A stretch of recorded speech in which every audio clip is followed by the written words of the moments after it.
Merci de m'accueillir. Donc, je m'appelle Jean-Baptiste Scherer. Donc, en effet, je suis rattaché à l'Université Paris 1 et à l'Université de Fribourg-en-Brisgau. Et je vais vous parler aujourd'hui de Deleuze et de la relation entre Deleuze et le droit. Alors, je ne sais pas si il y a certains d'entre vous qui ont déjà eu l'occasion de rencontrer la pensée de Deleuze. Est-ce que des personnes ont lu des livres de Deleuze ou est-ce que vous êtes familier à quelque chose? Ce qui est, en tous les cas, très, très, très étonnant pour ceux qui ont peut-être du moins entendu parler de Deleuze, c'est que Deleuze, il ne parle pas de droit. Il n'y a aucun livre qui, apparemment, parle de droit. Et là, je m'apprête à vous faire une présentation de Deleuze et du droit. Alors, on pourrait penser que, oui, en quelque sorte, n'importe quel penseur, vu que les penseurs disent tellement de choses, on arrivera bien à voir quelque chose d'intéressant sur n'importe quel sujet. Mais ce qui est assez étonnant, c'est que Deleuze a dit la phrase suivante: « Moi, j'ai toujours été passionné par la jurisprudence, par le droit. Si je n'avais pas fait de philosophie, j'aurais fait du droit. » Qu'est-ce que c'est que cet amour secret qu'a Deleuze pour le droit? C'est vraiment très déstabilisant, surtout parce qu'il est connu comme quelqu'un qui est proche de la psychanalyse, de l'art. Donc, s'il nous avait dit « si je n'avais pas fait de philosophie, j'aurais été peintre », ça aurait étonné peu de personnes. Mais faire du droit, alors qu'on sait bien que le droit, généralement, c'est considéré comme quelque chose de non créatif.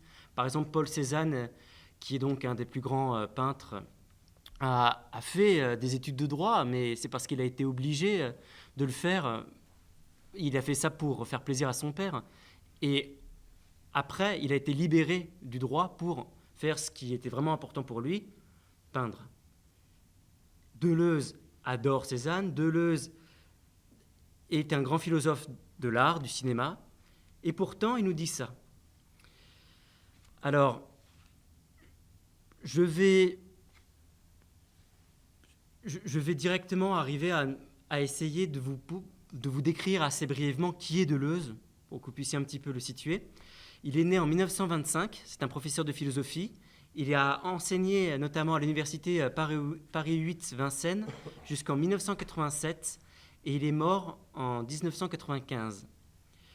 Pour pouvoir le situer, on essaye de lui accoler quelques adjectifs, par exemple au courant de l'existentialisme, la phénoménologie, la philosophie continentale, la French Theory, le vitalisme, Nietzsche. C'est assez gênant parce que chacun de ces adjectifs ou de ces mots peuvent en effet décrire Deleuze, mais à la fois, ils rentrent difficilement dans ces catégories.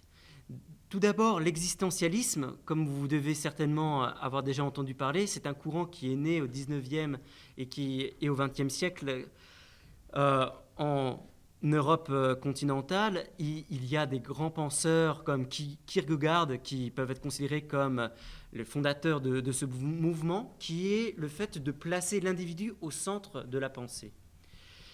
Il y a des penseurs comme Heidegger, comme Sartre, qui a évidemment s'est situé complètement dans ce mouvement. La phénoménologie est un mouvement aussi du 19e siècle et qui donc, avec Husserl, a influencé Heidegger et beaucoup de penseurs, dont Sartre, dont évidemment tous ces philosophes français du 20e siècle, et qui peuvent être constitués comme dans la catégorie de la French Theory.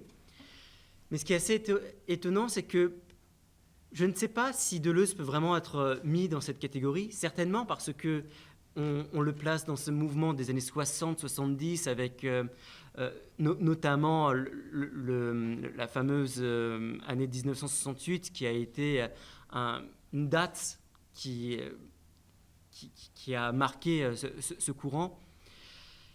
Mais à la fois, il s'en distingue, et certainement parce que souvent, on place la French Theory comme une sous-catégorie de la philosophie continentale où on intègre les penseurs allemands.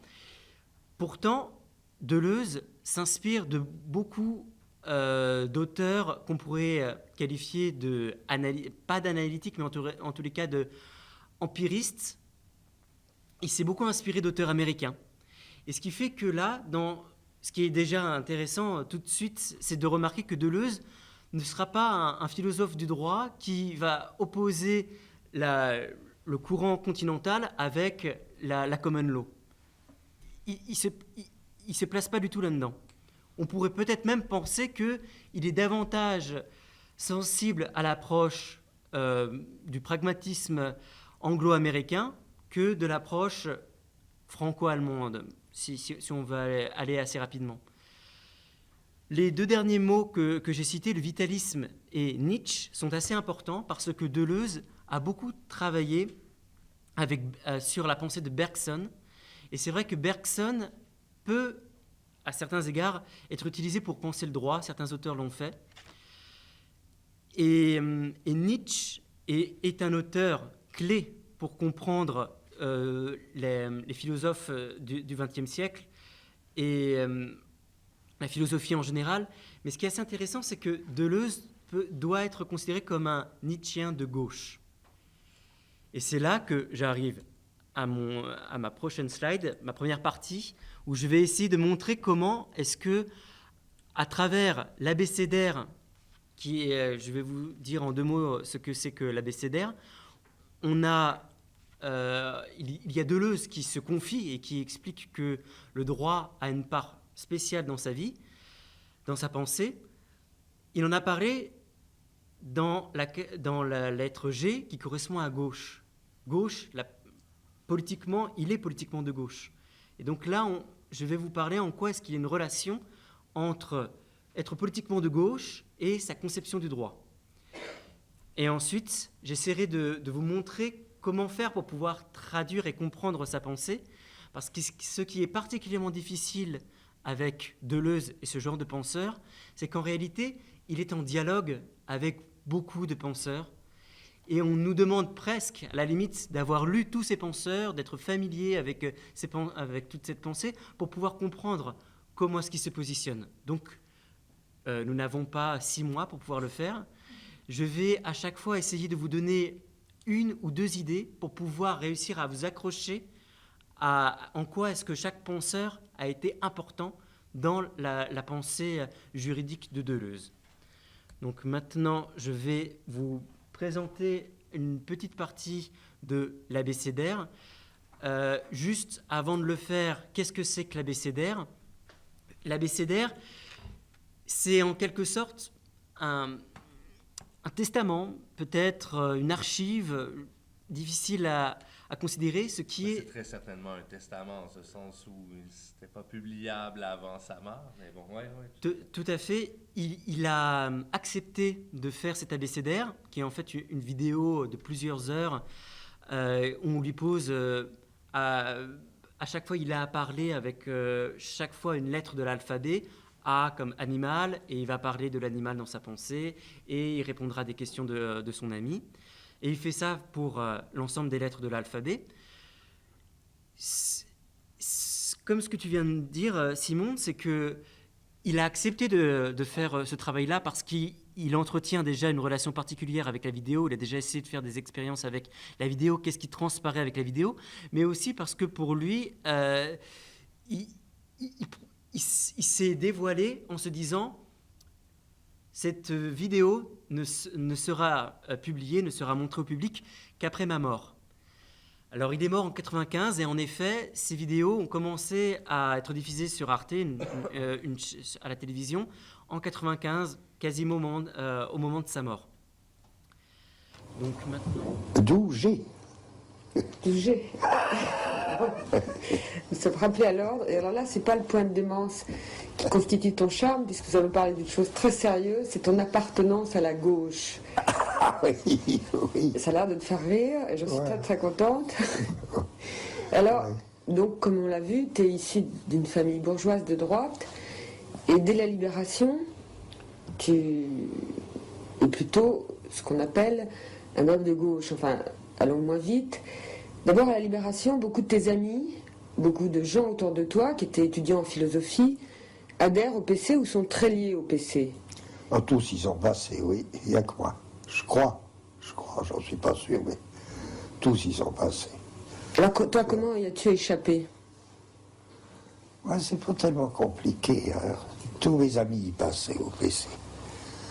Ouais, qu'est-ce qui m'en a empêché? Ben, c'est parce que je crois, j'étais très travailleur. Et que j'aimais pas les réunions. Ça, j'ai jamais aimé. Les réunions, on parle interminablement, tout ça, j'ai jamais supporté. Là. Alors, quand même, être du PC à ce moment-là, c'était des réunions de cellules tout le temps. C'était l'époque, même j'ai un point de repère, c'était l'époque de l'appel de Stockholm. Hein. Tous ces livres, ils passaient leur temps, mais alors qu'ils avaient un talent énorme, ils passaient des journées à faire signer l'appel de Stockholm par un curé, par n'importe quoi.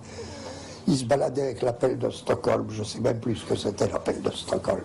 Mais ça a occupé, enfin, toute une génération de communistes. Alors moi j'avais des problèmes parce que je me disais, notamment des historiens, je connaissais beaucoup d'historiens communistes, plein de talents, et je me disais, mais bon Dieu, s'ils faisaient leur thèse, ce serait bien plus important pour le Parti communiste, qui au moins aurait du travail à montrer, que les utiliser à faire signer l'appel de Stockholm, appel stupide sur la paix ou je sais pas quoi. Et j'avais aucune envie, parce que j'étais ni bavard, je parlais pas, et donc et faire signer l'appel de Stockholm, ça m'aurait mis dans un état de timidité, de panique. J'ai jamais rien fait signer à personne. En plus, il fallait vendre l'humanité. Tout ça, c'est pour des raisons très basses que je me suis dit, mais ça s'est même pas posé pour moi. J'avais aucune envie d'être du parti. Et tu te sentais proche de leur engagement? Du parti? Non, parce que ça ne m'a jamais concerné, c'est ça aussi qui m'a sauvé, tu comprends. Les discussions sur Staline, tout ça, ce qu'on a découvert récemment, hein, les horreurs de Staline, enfin tout le monde le sait depuis, j'allais dire, de tout temps, que les révolutions tournent mal. Ça me fait rire parce que, enfin, de qui on se moque, hein, quand les nouveaux philosophes ont découvert que les révolutions, ça tournait mal. Il faut vraiment être un peu débile. Ils ont découvert ça avec Staline. Ensuite, la voie a été ouverte. Tout le monde l'a découvert. Alors, par exemple, tout récemment, à propos de la révolution algérienne, tiens, elle a mal tourné parce qu'ils ont tiré sur les étudiants. Mais enfin, qui a jamais cru qu'une révolution tournait bien? Qui? On dit, vous voyez, au moins les Anglais, alors ils s'épargnent de faire des révolutions, c'est absolument faux. Mais tout ça, actuellement, on vit dans une telle mystification. Les Anglais, ils ont fait une révolution, ils ont tué leur roi, etc. Et qu'est-ce qu'ils ont eu? Cromwell. Et le romantisme anglais, c'est quoi? C'est une longue méditation sur l'échec de la révolution. Ils n'ont pas attendu Glucksmann pour réfléchir sur l'échec de la révolution stalinienne. Ils l'avaient là. Ils l'avaient. Et les Américains, on ne parle jamais d'eux. Mais les Américains, ils ont raté leur révolution, au moins autant, sinon pire, que les bolcheviks. Il ne faut pas charrier les Américains quand même avant la guerre d'indépendance, je dis, ils se présentent comme mieux qu'une nouvelle nation. Ils ont dépassé les nations, hein, exactement comme Marx dira du prolétaire. Ils ont dépassé les nations c'est fini. Ils amènent le nouveau peuple, ils font la vraie révolution, et exactement comme les marxistes compteront sur la prolétarisation universelle, les Américains comptent sur l'émigration universelle. C'est les deux faces de la lutte des classes. Ils sont absolument révolutionnaires. C'est l'Amérique de Jefferson, c'est l'Amérique de Thoreau, c'est l'Amérique de Melville. Jefferson, Thoreau, Melville, tout ça, c'est une Amérique complètement révolutionnaire qui annonce le nouvel homme. Exactement comme la révolution bolchevique annonçait le nouvel homme. Bon, eh ben, elle a foiré, toutes les révolutions foirent, tout le monde le connaît. Là, on fait semblant de le redécouvrir, là. Faut être débile. Alors là-dessus, tout le monde s'engouffre, c'est le révisionnisme actuel. Il y a Furet qui découvre que la Révolution française, c'était pas si bien que ça. Très bien, d'accord, oui, à la fois aussi, et tout le monde le sait.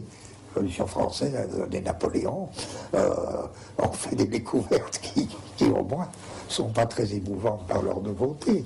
La Révolution anglaise, elle a donné Cromwell, la Révolution américaine, elle a donné quoi pire, non? Elle a donné, je sais pas qui, elle a donné Reagan. Oui. C'est pas, ça me paraît pas tellement plus fameux.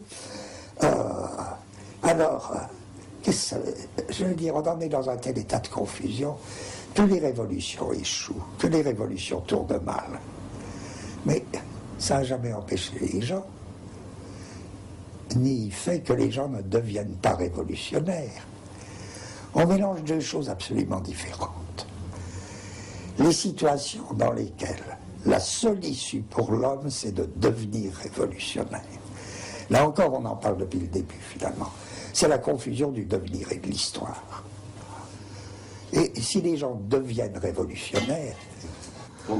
Oui, c'est cette confusion des historiens. Les historiens, ils nous parlent de l'avenir de la révolution, l'avenir des révolutions. Mais c'est pas du tout la question. Alors ils peuvent toujours remonter aussi haut pour montrer que si l'avenir a été mauvais, c'est que le mauvais était déjà là dès le début.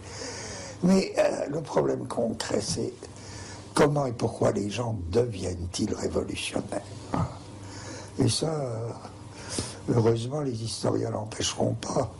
C'est évident que, qu'est-ce que les Africains du Sud, bon, ils sont pris dans un devenir révolutionnaire. Les Palestiniens, ils sont pris dans un devenir révolutionnaire. Si on me dit après, oh mais vous verrez, quand ils auront triomphé, si leur révolution réussit, eh ben, ça va mal tourner, etc. D'abord, ce ne seront pas les mêmes. Ce ne seront pas du tout les mêmes genres de problèmes. Et puis, bon, ça créera une nouvelle situation. À nouveau, il y aura des devenirs révolutionnaires qui se déclencheront. Je vois l'affaire des hommes, c'est dans les situations de tyrannie, d'oppression, ben c'est effectivement devenir révolutionnaire parce qu'il n'y a pas d'autre chose à faire. Quand on nous dit après, ah, oui, ça tourne mal tout ça, hein, on ne parle pas de la même chose. C'est comme si on parlait deux langues absolument différentes. L'avenir de l'histoire et le devenir actuel. L'avenir de l'histoire et le devenir actuel des gens, c'est pas la même chose. Et ce respect des droits de l'homme qui est tellement à la mode aujourd'hui, c'est pas le devenir révolutionnaire, ça, c'est le contraire. Écoute, le respect des droits de l'homme, c'est vraiment, on a envie de devenir, presque de tenir des propositions odieuses, quoi. Ça fait tellement partie de cette pensée molle de la période pauvre dont on parlait. C'est du pur abstrait. Les droits de l'homme, mais qu'est-ce que c'est du pur abstrait, c'est vide. C'est exactement ce qu'on disait tout à l'heure pour le désir, ou ce que j'essayais de dire pour le désir. Le désir, ça consiste pas à ériger un objet, à dire je désire ceci. On ne désire pas, par exemple, la liberté, etc. Bon, c'est zéro. On se trouve dans des situations. Je prends l'exemple actuel de l'Arménie. Bon, il est tout récent, celui-là. Qu'est-ce que c'est la situation? Si j'ai bien compris, hein, ça me corrigera, mais si on me corrige, ça ne change pas grand-chose. Il y a cette enclave dans une autre république soviétique. Il y a cette enclave arménienne. Il y a une république arménienne, il y a une enclave. Bon, ça c'est une situation. La première chose, il y a ce massacre, là, que des Turcs, des semblants, des espèces de Turcs, je ne sais pas. Pour autant qu'on sache actuellement, parce qu'on n'a pas bien... Je suppose que ce soit ça, massacre des Arméniens une fois de plus. Bon. Dans l'enclave. Bon. Les Arméniens se réfugient dans leur république, je suppose. Tu corriges toutes mes erreurs. Et là-dessus, tremblement de terre. Bon. On se croirait dans le Marquis de Sade. De pauvres hommes ont traversé les pires épreuves venues des hommes. Et à peine ils arrivent là, à l'abri, bon, c'est la nature qui s'y mêle. Je dis, on me dit les droits de l'homme, mais enfin, c'est des discours pour intellectuels. et pour intellectuels odieux, et pour intellectuels qui n'ont pas d'idées. D'abord, je remarque que toujours ces déclarations des droits de l'homme, elles ne sont jamais faites en fonction avec les gens que ça intéresse. Les sociétés d'Arméniens, les communautés d'Arméniens, etc. Parce que pour eux, le problème, c'est pas les droits de l'homme. C'est quoi? C'est... Qu'est-ce qu'on va faire? Voilà un agencement. Quand je disais le désir, c'est toujours à travers des agencements. Voilà un agencement. Qu'est-ce qui est possible pour supprimer cette enclave ou pour faire que cette enclave soit vivable? Qu'est-ce que c'est que cette enclave là-dedans? Ça c'est une question de territoire. C'est pas une question de droit de l'homme. C'est de l'organisation de territoire. Qu'est-ce qu'ils vont, à supposer que Gorbatchev essaie de se tirer de ces situations, comment il va faire pour faire qu'il n'y ait pas cette enclave arménienne livrée là aux Turcs menaçants autour? C'est pas une question, je dirais, c'est pas une question de droit de l'homme, c'est pas une question de justice, c'est une question de jurisprudence. Toutes les abominations que subit l'homme sont des cas. C'est pas des démentis à des droits abstraits, c'est des cas abominables. Bon, on me dira que ces cas peuvent se ressembler, mais c'est des situations de jurisprudence. Le problème arménien, là, c'est typiquement ce qu'on appellera un problème de jurisprudence extraordinairement complexe. Que faire pour sauver les Arméniens et que les Arméniens se sauvent eux-mêmes de cette situation de fou dans laquelle ils sont? Ou en plus, un tremblement de terre s'y met. Tremblement de terre, bon, qui a aussi ses raisons, les constructions qui n'étaient pas bien, qui n'étaient pas faites comme il fallait. Bien. Tout ça, c'est des cas de jurisprudence. Agir pour la liberté, devenir révolutionnaire, c'est opérer dans la jurisprudence quand on s'adresse à la justice. La justice, ça n'existe pas, les droits de l'homme, ça n'existe pas. Ce qui compte, c'est la jurisprudence. C'est ça l'invention du droit. Alors, ceux qui se contentent de rappeler les droits de l'homme et de réciter les droits de l'homme, mais c'est des débiles. Il s'agit de créer, il ne s'agit pas de faire appliquer les droits de l'homme. Il s'agit d'inventer des jurisprudences où, pour chaque cas, ceci ne sera plus possible. C'est très différent. Si tu veux, je prends un exemple que j'aime beaucoup parce que c'est le seul moyen de faire comprendre ce que c'est que la jurisprudence. Les gens, ils comprennent rien. Enfin, pas tous. Les gens, ils comprennent pas très bien. Je me rappelle, moi, le temps où il a été interdit de fumer dans les taxis. Avant, on fumait dans les taxis. Il y a eu un temps où on n'avait plus le droit de fumer dans les taxis. Les premiers chauffeurs de taxi qui ont interdit de fumer dans les taxis, ça a fait du bruit parce qu'il y avait des fumeurs. Ils ont râlé. Et il y en a un, c'était un avocat. J'ai toujours été passionné par la jurisprudence, par le droit. C'est ça qui m'a... J'aurais pas fait de philosophie, j'aurais fait du droit, mais justement pas du droit de l'homme. J'aurais fait de la jurisprudence. Parce que c'est la vie. Ça revient à dire il n'y a pas de droit de l'homme, il y a la vie. Il y a des droits de la vie. Alors seulement la vie, c'est cas par cas. Et ben voilà, donc les taxis. Il y a un type qui veut pas être interdit de fumer dans un taxi, il fait un procès au taxi. Je me souviens très bien parce que là, je m'étais occupé d'avoir les attendus du jugement. Le taxi a été condamné. Aujourd'hui, pas question, hein, il y aurait le même procès. Il ne serait pas condamné, le taxi, ce serait le bonhomme qui serait condamné. Mais au début, le taxi a été condamné. Sous quels attendus? Que lorsque quelqu'un prenait un taxi, il était locataire. Donc, l'utilisateur de taxi était assimilé à un locataire. Le locataire a le droit de fumer chez lui. Il a le droit d'usage et d'abus. Oui. Et d'abus. C'est comme s'il faisait une location, c'est comme si ma propriétaire me disait non, tu ne vas pas fumer chez toi. Si je suis locataire, je peux fumer chez moi. Donc le taxi était assimilé à un appartement roulant, dont l'usager était le locataire. 10 ans après, ça c'est absolument universalisé, il n'y a pratiquement plus de taxi, on peut fumer au nom de quoi? Le taxi n'est plus assimilé à une location d'appartement, il est assimilé à un service public. Dans un service public, on a le droit d'interdire de fumer. Bon, tout ça est jurisprudence. Il n'est pas question de droit de ceci ou de cela. Il est question de situation, et de situation qui évolue. Et lutter pour la liberté, c'est réellement faire de la jurisprudence. Alors là, l'exemple de l'Arménie, moi, m'apparaît typique. Les droits de l'homme. Tu invoques les droits de l'homme, ça veut dire quoi? Ça veut dire, les Turcs n'ont pas le droit de massacrer les Arméniens, d'accord. Les Turcs n'ont pas le droit de massacrer les Arméniens, et après? Et après, on est avancé avec ça. C'est vraiment des débiles, quoi. Ou bien, je crois que c'était vraiment tellement des hypocrites, là, toute cette pensée des droits de l'homme. C'est zéro philosophiquement, c'est zéro. Et la création du droit, c'est pas les déclarations des droits de l'homme. La création en droit, c'est la jurisprudence. Il n'y a que ça qui existe. Donc, lutter pour la jurisprudence, quoi. On va revenir à deux choses qui sont liées d'ailleurs. C'est ça être de gauche, d'accord, moi je crois. Voilà. On va revenir à C'est deux- créer le droit. Créer le droit. Gilles Deleuze, bobine 17. Et dernière, en principe du jour. Oui, là c'est bien. Vas-y, Claire. Alors, on reprend la question. On était cette philosophie des droits de l'homme et ce respect de tous pour les droits de l'homme, maintenant, c'est comme un reniement de mai 68. C'est un reniement de mai 68 et un reniement du marxisme. Alors, Marx, tu n'as pas dû le répudier puisque tu n'as pas été communiste, tu peux t'en servir encore, c'est encore un référent pour toi. Et mai 68, tu es une des dernières personnes sur la place à évoquer 68 et à pas dire que ça a été nul, un chahut et que tout le monde a changé. Alors je voudrais que tu me dises un peu plus sur mai 68. C'est tout simple. Maintenant, tu es sévère en disant que je suis un des rares. Il y a beaucoup de gens. Hein.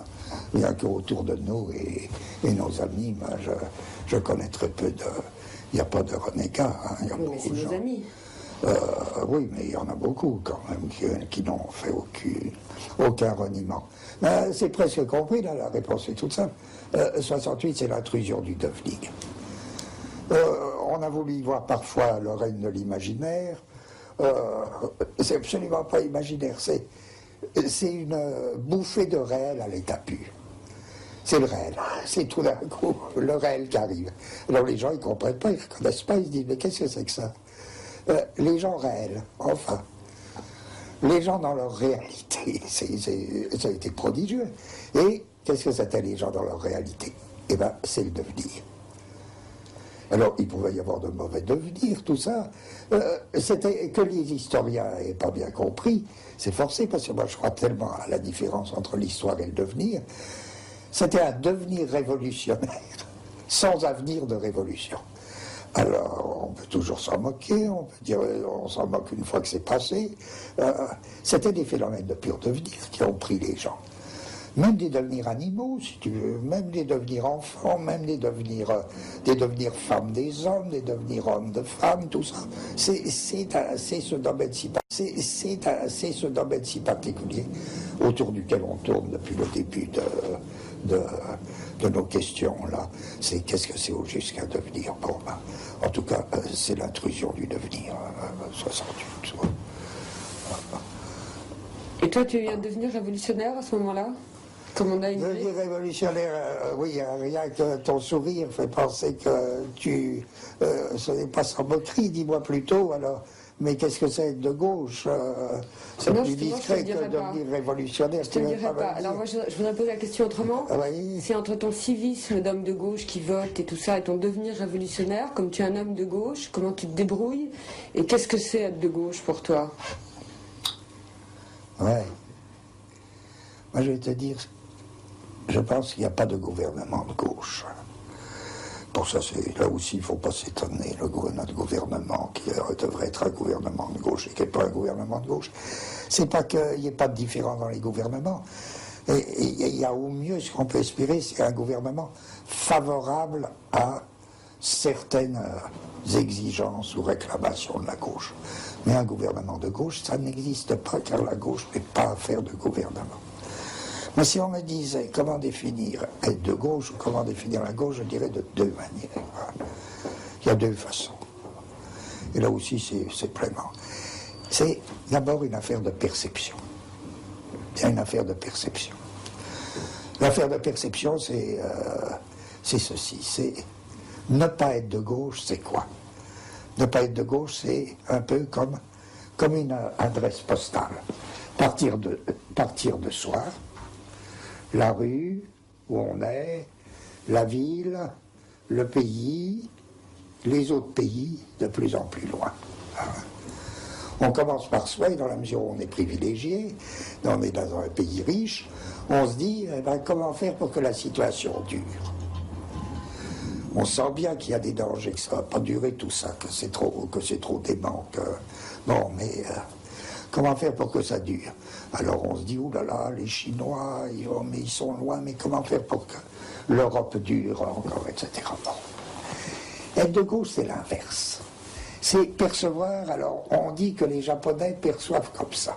Eux, ils ne perçoivent pas comme nous, ils perçoivent d'abord le pourtour. Alors, ils diraient le monde, le continent, mettons l'Europe, la France, etc., etc., la rue de Bizerte, moi. Voilà. C'est un phénomène de perception.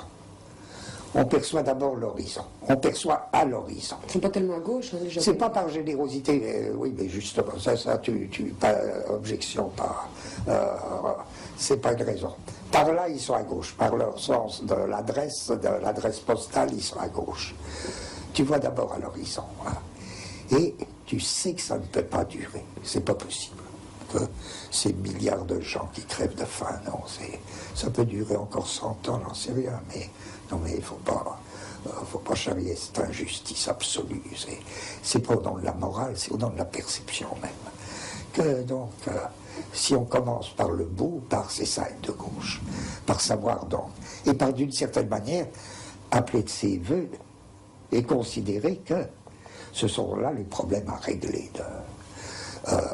Et c'est pas se dire simplement il faut diminuer la natalité parce que c'est une manière de garder les privilèges de l'Europe, c'est pas ça. C'est vraiment trouver les arrangements, trouver les agencements mondiaux qui feront que, donc, en effet, les problèmes du tiers-monde, être de gauche, c'est savoir que les problèmes du tiers-monde sont plus proches de nous que les problèmes de notre quartier.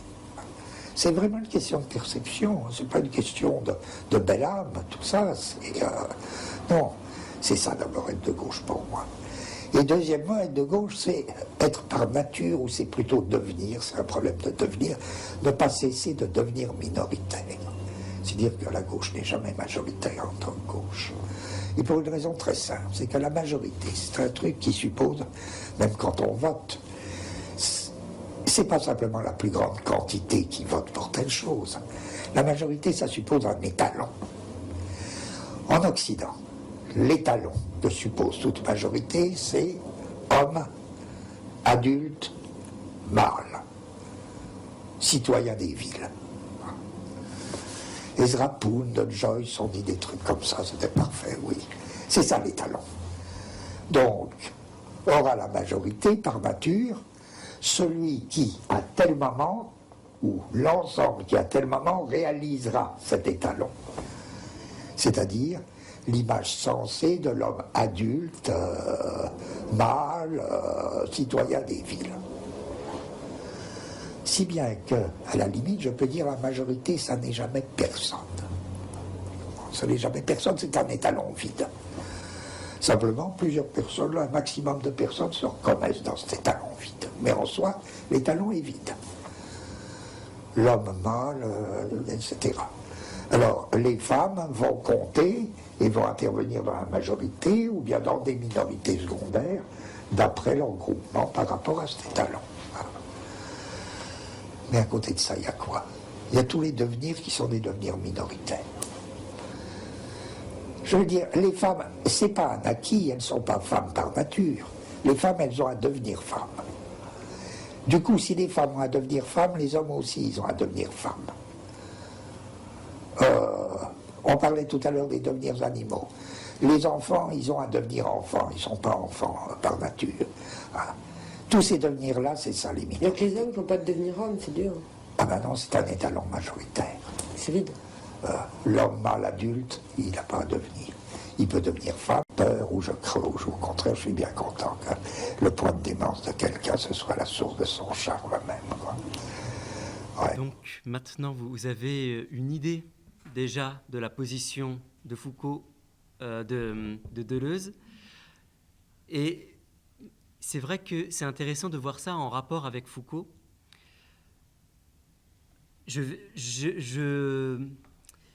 Je vais d'abord, avant de réfléchir avec vous sur qu'est-ce qu'il vient de dire et pourquoi, là peut-être que ça serait peut-être plus intéressant qu'on en discute pour pas que je répète bêtement ce qui a été dit.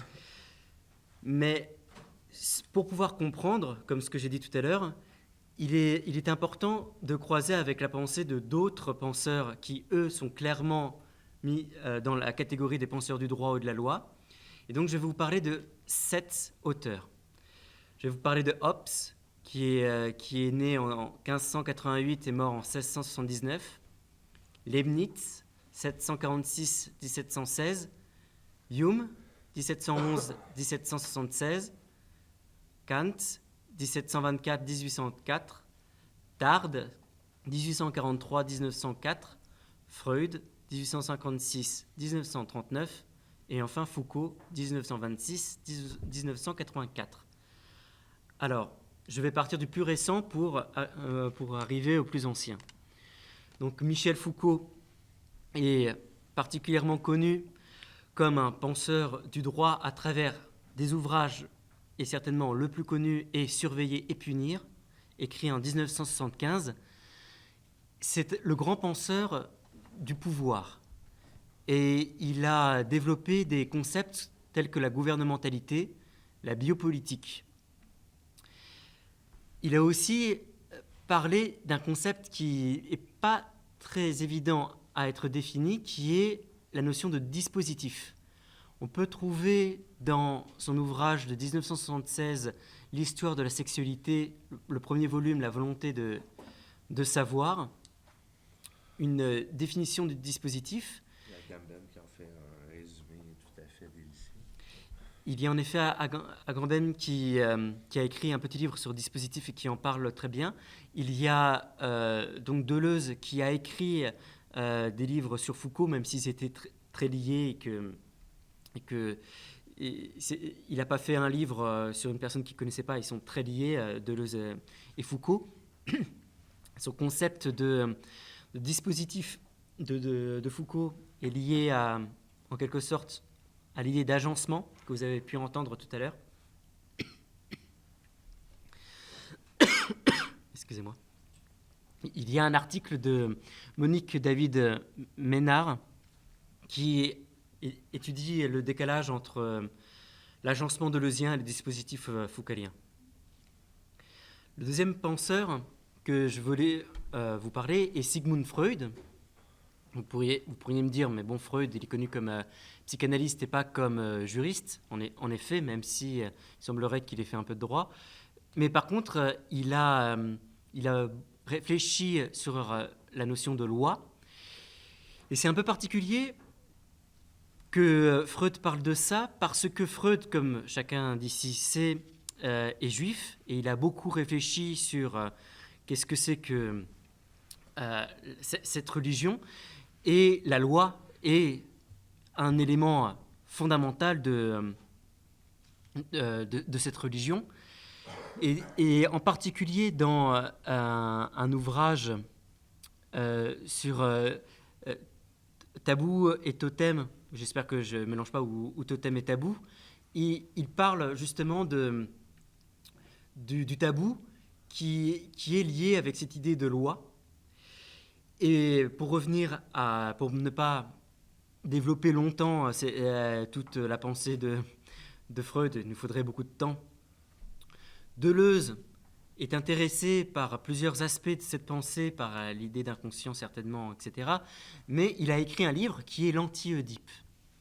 Alors que Freud est connu en particulier par l'utilisation qu'il fait du mythe d'Oedipe et qui explique que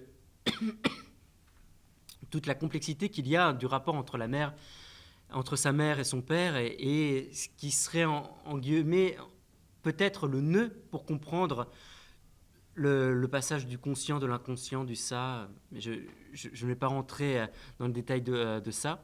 Mais ce qui est intéressant, c'est que Deleuze, il dit non, il ne faut pas rentrer dans ce genre d'opposition. Il propose des alternatives là-dessus. Il considère qu'il y a 3 erreurs sur le désir que fait Sigmund Freud. Les trois erreurs sont la notion de manque, de loi et de signifiant. Et il y a un autre reproche que Deleuze fait à Freud est le fait que Freud est incapable de penser la pluralité. Et ça, c'est quelque chose qui est fondamental dans la pensée de Deleuze. Ensuite, un autre penseur que je voulais vous parler est Gabriel Tarde.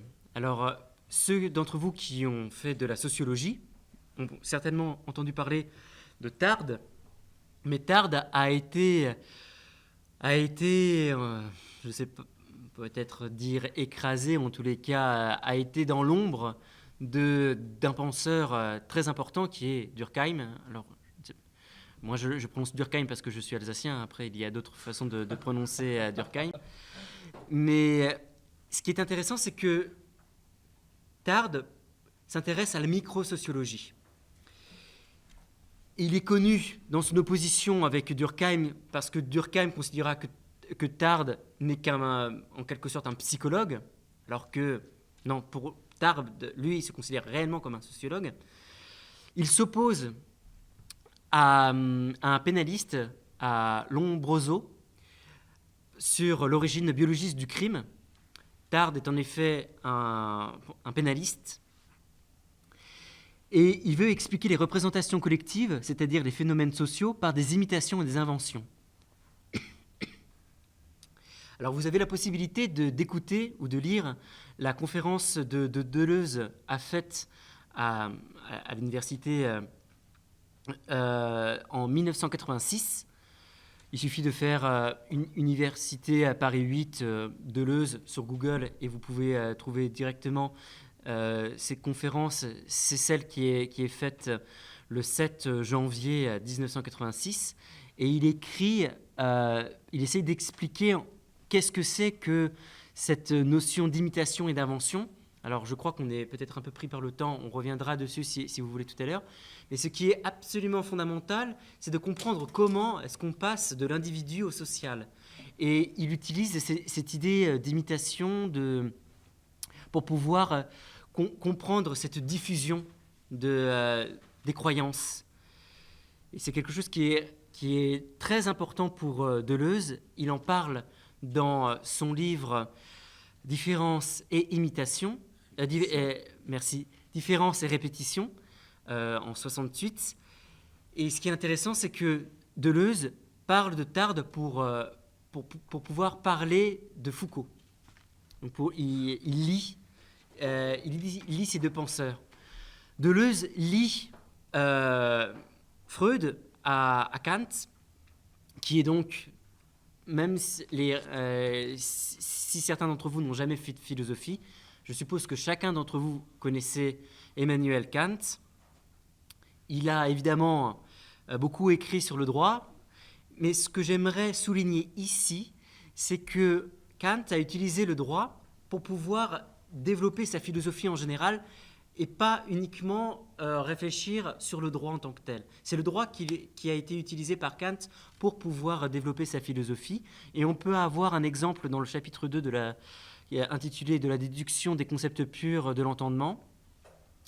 Et il écrit que quand les juristes consultes parlent de droit et d'usurpation, ils distinguent dans l'affaire la question de droit, quid iuris, de la question du fait, quid facti.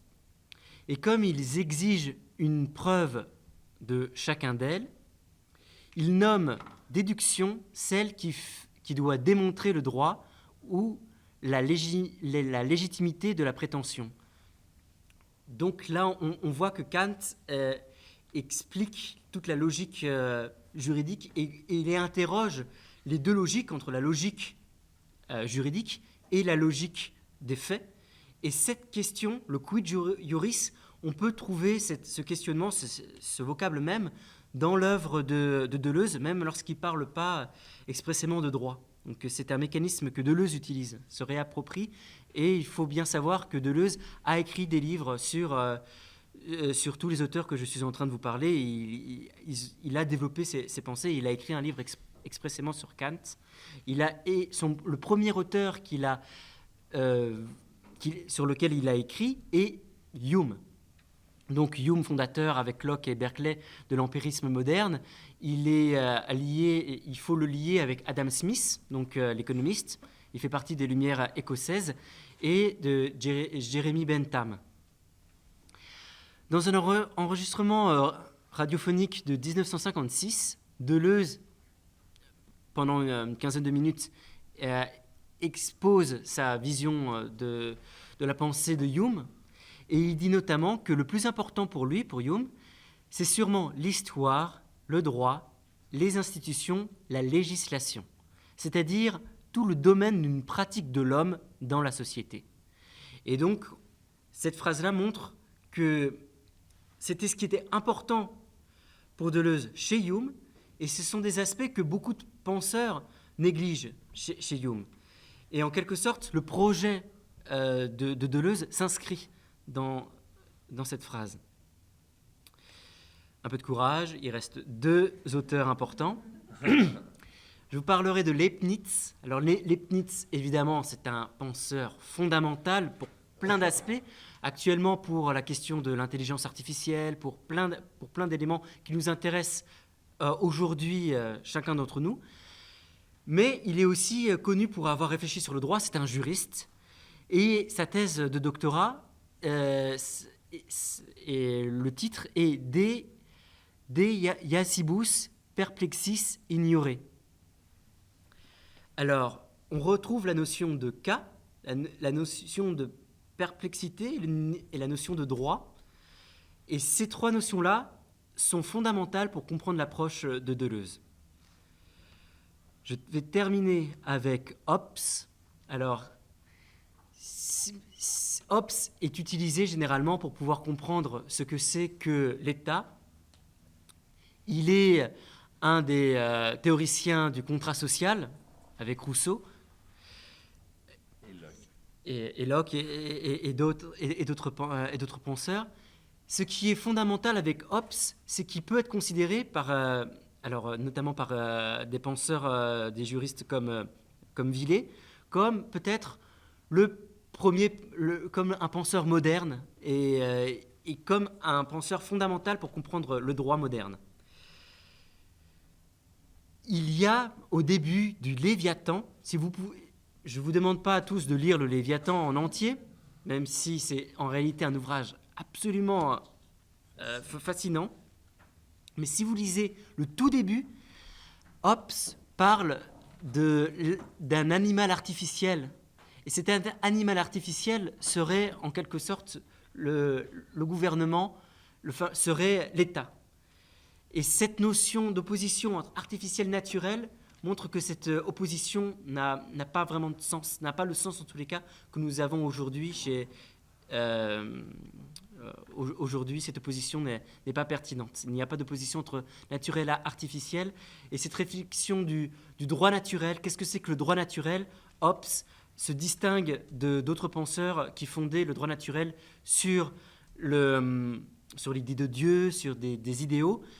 Il est fondamentalement matérialiste. Alors, maintenant que je vous ai parlé de tous ces petits auteurs, je vais essayer de raccrocher Deleuze avec l'éthologie. Vous avez peut-être lu le titre de la conférence d'aujourd'hui. Je parle de Deleuze et de l'éthologie. Alors, c'est vrai que ça peut être très étonnant de parler d'éthologie. Pourtant, il y a 2 auteurs, au moins, qui parlent expressément d'éthologie, qui ont grandement inspiré Deleuze. C'est Spinoza et Uexküll. Alors, encore une fois, je ne suis pas sûr de la prononciation de cet auteur allemand qui est un ethnologue. Alors, ça s'écrit U-E-X-K-U-2L. Et pour vous parler de Spinoza, si vous avez peut-être certains d'entre vous lu les textes qui étaient disponibles sur Internet, il y a le dernier chapitre d'un livre que Deleuze a écrit sur Spinoza, Spinoza et nous, et je vais vous lire les 2 paragraphes qui parlent de l'éthologie, alors Spinoza et éthologie. Cela vaut pour nous, pour les hommes, non moins que pour les animaux, parce que personne ne sait d'avance les affects dont il est capable. C'est une longue affaire d'expérimentation. c'est une longue prudence, une sagesse spinoziste qui implique la construction d'un plan d'immanence ou de consistance. L'éthique de Spinoza n'a rien à voir avec une morale. Il la conçoit comme une éthologie, c'est-à-dire comme une composition des vitesses et des lenteurs, des pouvoirs d'affecter et d'être affecté sur un plan d'immanence. Voilà pourquoi Spinoza lance de véritables cris. Vous ne savez pas ce dont vous êtes capable, en bon et en mauvais. Vous ne savez pas d'avance ce que peut un corps ou une âme. Dans de telles rencontres, dans tel agencement, dans telle combinaison. L'éthologie, c'est d'abord l'étude des rapports de vitesse et de lenteur, des pouvoirs d'affecter et d'être affecté qui caractérisent chaque chose. Pour chaque chose, ces rapports et ces pouvoirs ont une amplitude, des seuils, minimum et maximum, des variations ou transformations propres. Et il sélectionne dans le monde ou la nature ce qui correspond à la chose, c'est-à-dire ce qui affecte ou est affecté par la chose, ce qui meut ou est mu par la chose. Par exemple, un animal, étant donné à quoi cet animal est-il indifférent dans le monde infini? À quoi réagit-il positivement ou négativement? Quels sont ses aliments? Quels sont ses poisons? Qu'est-ce qu'il prend dans son monde? Voilà.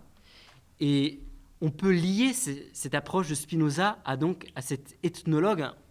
Il y a Lorenz qui est considéré comme un des fondateurs de l'éthologie, mais là je ne vous parlerai pas de Lorenz, mais d'un autre auteur qui s'appelle donc Excull, qui a écrit un livre sur le monde des animaux et qui essaye de penser, à réfléchir sur qu'est-ce qui donc affecte un animal, qu'est-ce que c'est que le monde d'un animal. Et il prend l'exemple de la tique et il s'interroge sur mais qu'est-ce qui, dans le monde, a de l'importance pour une tique? Et une tique est quelque chose qui est donc accroché à un brin d'herbe et qui attend qu'un animal passe pour pouvoir se lâcher. Donc, il attend l'odeur pour pouvoir se dire « Ah, là, il y a un animal », il se lâche, il se laisse tomber, il essaie de chercher où est-ce qu'il pourra enfoncer sa piqûre, et ensuite, il meurt. Donc, c'est incroyable, cet être vivant, qui est en fait affecté par très peu de choses, par très peu d'affects, et c'est à partir de cette réflexion de se dire, mais en réalité, qu'est-ce que c'est que le monde des êtres humains? Qu'est-ce que c'est que nos mondes? Et à partir de cette approche-là, on essaie de voir qu'est-ce qui a de l'importance. On est affecté ou on affecte quoi? Donc voilà. Ensuite, je voulais peut-être, mais là, on est peut-être pris par le temps, mais peut-être qu'on pourra revenir dessus. Je voulais évidemment encore vous... La lettre G a plein de choses très intéressantes, et spécialement, peut-être que je peux juste vous raconter là en quelques mots. En quoi est-ce que c'est lié avec la lettre G? Qu'est-ce que c'est qu'être de gauche pour Deleuze? Eh bien, pour Deleuze, être de gauche est une question de perception. Ce n'est pas une histoire de gouvernement politique, parce que pour lui, il n'y a pas de gouvernement de gauche. On est de gauche, il n'y a pas de gouvernement de gauche. Il y a des gouvernements qui sont réceptifs à des revendications de gauche, mais être de gauche, c'est donc une histoire de perception. Et il donne un exemple assez comique, qui est l'exemple des Japonais. Les Japonais, ils partent du plus loin pour arriver au plus proche. C'est-à-dire que lorsqu'on écrit une lettre, on commence par le pays, puis la région, puis la ville, puis la rue, puis la maison. Et non pas l'adresse de la maison en partant de plus large. Et il dit que, en ce sens, les Japonais sont de gauche parce qu'ils considèrent et ils comprennent que ce qui a réellement de l'importance, ce n'est pas ce qui se passe dans ma rue, mais c'est comprendre la totalité. Donc pour lui, le fait de dire par exemple, le monde dans lequel on vit, même aujourd'hui, en 2018, le fait de considérer que le monde dans lequel on vit va mal, il faut le changer, ce n'est pas une question de morale, ce n'est pas une question de dire « Ah, il y a des choses bien, des choses mal, il faut que le bien arrive à vaincre et à imposer son règne dans le monde. Non, ce n'est pas ça. C'est une histoire de perception. C'est que la justice en tant que telle n'existe pas, mais c'est évident que toutes ces guerres, que ces enfants qui meurent de faim, l'évolution qu'on a aujourd'hui avec l'écologie, c'est quelque chose, on n'a pas besoin de dire « ah, c'est bien, c'est mal », on n'a pas besoin de rentrer dans des catégories de moralité. C'est une question de perception. Alors, ce que j'essaye, moi, de vous faire dans la dernière partie de ma présentation, si vous avez encore un petit peu de courage, c'est donc de dire en quoi est-ce que ce que je viens de vous parler de Deleuze et le droit et de l'intérêt de Deleuze pour l'éthologie, en quoi est-ce qu'on peut les réunir et en quoi est-ce qu'on pourrait en quelque sorte faire une onto-éthologie juridique. D'abord, je vais vous expliquer en quoi est-ce qu'on peut faire une éthologie juridique, en quoi est-ce qu'on peut faire une onto-éthologie juridique, et enfin, je vais essayer de donner un exemple pour être le moins abstrait possible. Alors en ontologie et droit, en fait, il y a une personne qui en parle, c'est pas Deleuze qui en parle le premier, c'est Hayek. Alors certains d'entre vous ont peut-être fait d'économie, peut-être certains d'entre vous connaissent cet Autrichien qui a une grande influence, Hayek, qui dans son livre a donc dans son livre sur la législation, alors là, peut-être que je vais retrouver exactement les indications du livre, je vous le donnerai tout à l'heure si je n'arrive pas à le trouver immédiatement, mais dans son livre, il développe cette idée que l'éthologie il écrit à la page 87 sur le chapitre sur la transformation de l'idée de droit, que le droit est plus ancien que la législation, à la page 87. Il dit que les enseignements de l'éthologie et de l'anthropologie culturelle et le processus de la déformation des pratiques, là se joue la compréhension du rapport entre droit et économie. Parce que Hayek est un juriste et il est très utilisé en économie. Et ce qui est intéressant, c'est que Hobbes, pour raccrocher avec Hobbes, c'est aussi un juriste, mais Hobbes, dans son approche matérialiste, est complètement réutilisé par les économistes. Donc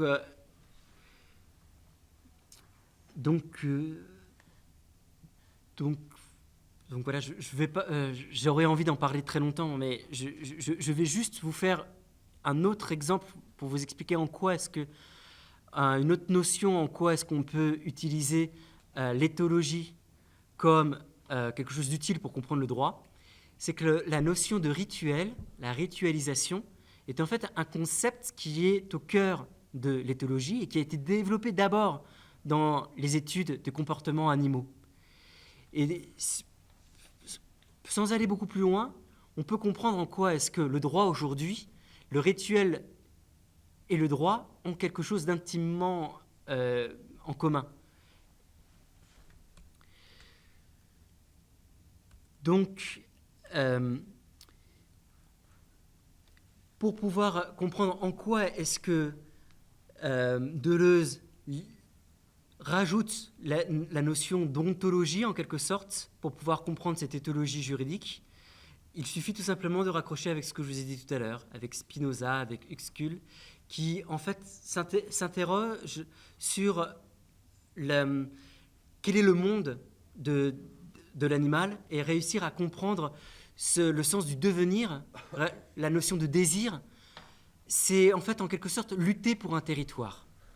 Et un animal cherche ses agencements, comme dans ce que vous avez entendu tout à l'heure, lorsque Deleuze parle de ces agencements, lorsqu'on essaie de trouver une solution juridique, une solution de jurisprudence pour un cas, parce que pour lui, il n'y a que des cas. C'est une question.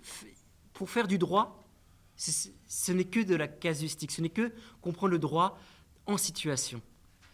Et donc c'est là où on peut comprendre en quoi est-ce que comprendre la situation, ça peut se faire uniquement à travers des agencements, une lutte, un désir. Et pour terminer, je vais donc vous expliquer en quoi est-ce que vous, juristes, vous pourriez peut-être développer dans des recherches, dans quel champ particulier vous pourriez utiliser ces concepts-là. Alors pour moi, j'en vois deux. Je vois la question du marché, la question du droit de la compétition, le droit de la concurrence, la question de la compétition, puisqu'on était sur la question du territoire.